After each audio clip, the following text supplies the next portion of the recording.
दोस्तों नमस्कार। दोस्तों, इस दुनिया के अंदर, इस जग में बड़े रहस्यों से भरा पड़ा है ये जग। हमारी समझ में नहीं आता कि सही क्या है और गलत क्या है।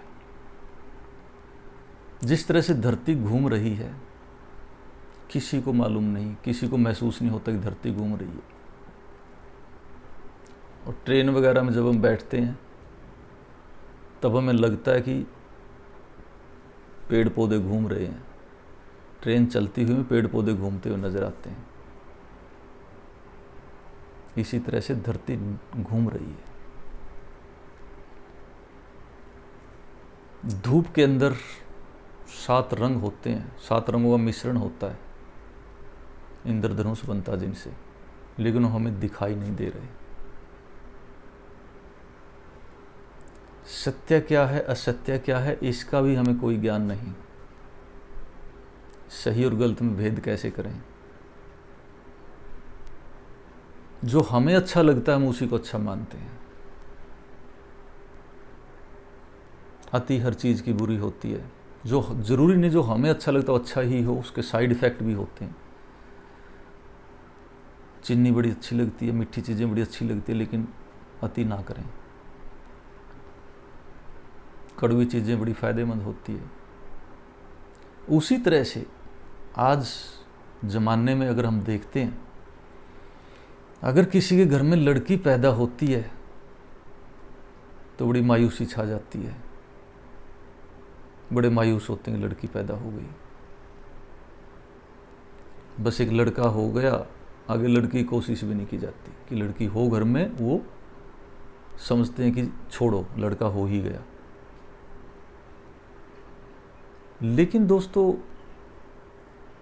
क्या ये सही है? हमारी नज़रों में तो सही है। परमपिता परमात्मा, हमारी पौराणिक मान्यताएं, हमारे शास्त्रों के अनुसार लड़की का कितना महत्व है, इसका अंदाज़ा लगाना बड़ा मुश्किल है। जो चीज़ें हमें अच्छी नहीं लगती वो परमात्मा को बहुत अच्छी लगती हैं।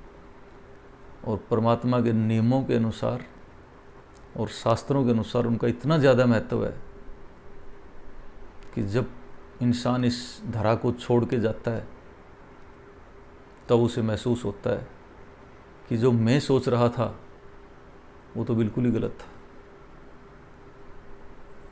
हमारे शास्त्रों में लड़की के बारे में इतना वर्णन है कि लड़की का घर में होना सबसे बड़ा सौभाग्य है, और बेटियों का घर में होना बाप के लिए सबसे बड़े सौभाग्य की बात है।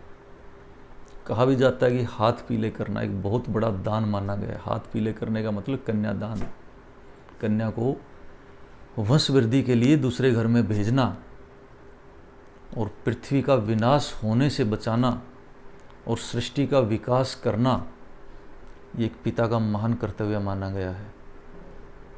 दोस्तों, शास्त्रों में तो यहाँ तक कहा गया है कि जब तक कोई भी पिता बेटी का पिता नहीं बनता, यानी किसी के घर में पुत्री ना हो, वो मोक्ष प्राप्ति नहीं कर सकता। मोक्ष प्राप्ति के रास्ते भी तब खुलते हैं जब एक पिता बेटी का कन्यादान या पीले हाथ कर चुका हो, तभी उसके मोक्ष के दरवाजे खुलते हैं। तब तक जब तक वो बेटी का पिता नहीं बनता, उसके घर में बेटी पैदा नहीं होती, मोक्ष उसके लिए बिल्कुल असंभव है। मोक्ष नहीं मिलता।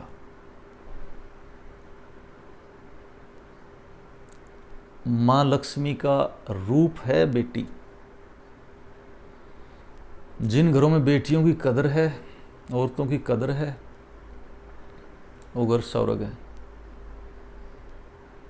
इसका उल्टा अर्थ ना निकालें। संस्कार, नियम, कानून सभी के लिए हैं।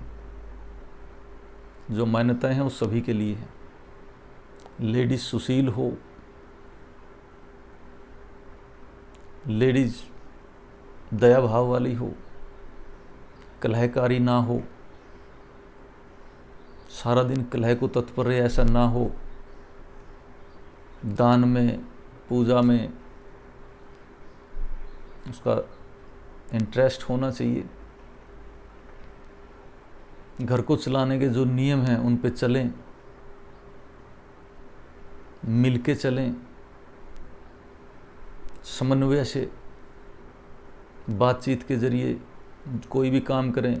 पति पत्नी दोनों सलाह से काम करें, क्या पता किसकी सलाह कब काम कर जाए, तभी वो पूर्ण औरत मानी जाती है। और जो पूर्ण औरत मानी जाती है, जो एडजस्टमेंट करने वाली हो, जो सद्गुणों वाली हो, उसका घर में अपमान अगर होता है तो एक बहुत बड़ा दुर्भाग्य है, और माँ लक्ष्मी का वास वहाँ से समाप्त हो जाता है। इसलिए औरतों का सम्मान घर में होना चाहिए और औरतों को अपने कर्तव्यों का पालन करना चाहिए। वो घर स्वर्ग समान होते हैं।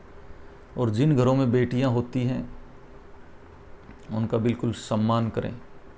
जितनी खुशी बेटे के होने पे आदमी मनाता है, बेटियों के होने पे भी उतनी ही खुशी होनी चाहिए। और ये परमात्मा का विधान भी है, और हमारी समझ में अगर नहीं आ रहा तो हम गलती पर हैं। किसी के घर में क्या कोई बेटी बिना शादी के रही है? कभी ऐसा नहीं होता कि उसके पास संसाधनों की वजह से बेटी का शादी नहीं हो पाई, या खर्चों की वजह से बेटी की शादी नहीं हो पाई। जब भी बेटी शादी लायक होती है, परमपिता परमात्मा अपने आप कोई ना कोई रास्ता निकाल देता है। ये 100% सही है, और आपको चिंता बिल्कुल छोड़ देनी चाहिए, क्योंकि हम जीवन में कुछ ऐसी चिंताएं पाल बैठते हैं जो होती ही नहीं है। वर्ल्ड लेवल के सर्वे होते हैं, कुछ ऐसी भावनाएं हम दिल में पाल के बैठ जाते हैं कि कहीं ऐसा ना हो जाए, कहीं ऐसा ना हो जाए, कहीं बेटी की शादी पता नहीं कैसे होगी, बेटा पता नहीं कैसे होगा, पता नहीं कैसे आगे जीवन चलेगा। उनको सोच सोच के हम अपने अंदर रोग पाल लेते हैं, मानसिकता खराब कर लेते हैं, मानसिक रूप से बीमार रहने लग जाते हैं, स्वास्थ्य पे बुरा असर पड़ता है। पता चला वो बातें हुई नहीं। जब बेटी की शादी का समय आया तो अचानक से हो गई। परिवार का गुजारा आराम से चलता रहा, क्योंकि परमपिता परमात्मा ने सृष्टि का निर्माण इस तरह से कर रखा है कि सभी आटो में चला हुआ है, और कर्म निश्चित रूप से सभी को करना चाहिए। माँ बाप को एक ही शिक्षा जरूर देनी चाहिए कि बच्चे को कर्म के पथ पे डाल देना चाहिए। और जब बचपन में बच्चा कुछ न कुछ चीज़ों में इंटरेस्ट लेता है तो उसको हम ये कह के डांट देते हैं, छोड़ तुझे नहीं आता। अगर बेटी माता के साथ रोटियां बना रही है, माता बेटी थोड़ी छोटा आटा लेके थोड़ा सा अगर रोटियां बनाती है तो उसको डांट देते हैं, आटे को क्यों ख़राब कर रही है। उनको सीखने के दिन है, वो परमात्मा उनको संकेत दे रहा है।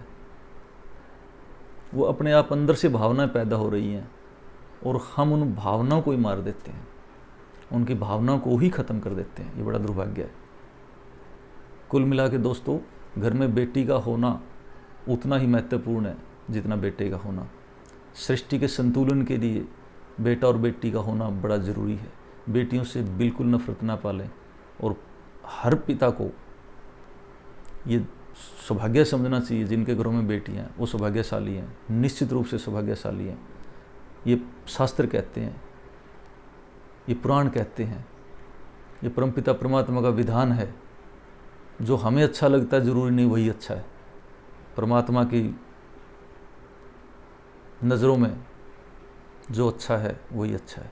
इसलिए परमात्मा पे विश्वास रख के निश्चिंत रहें, बेटियों से नफरत ना पालें, बेटियों के प्रति श्रद्धा का भाव होना चाहिए, और बेटी के जन्म पे खूब खुशियाँ मनानी चाहिए। तभी एक पिता के मोक्ष के दरवाजे निश्चित रूप से खुलते हैं। जय हिंद।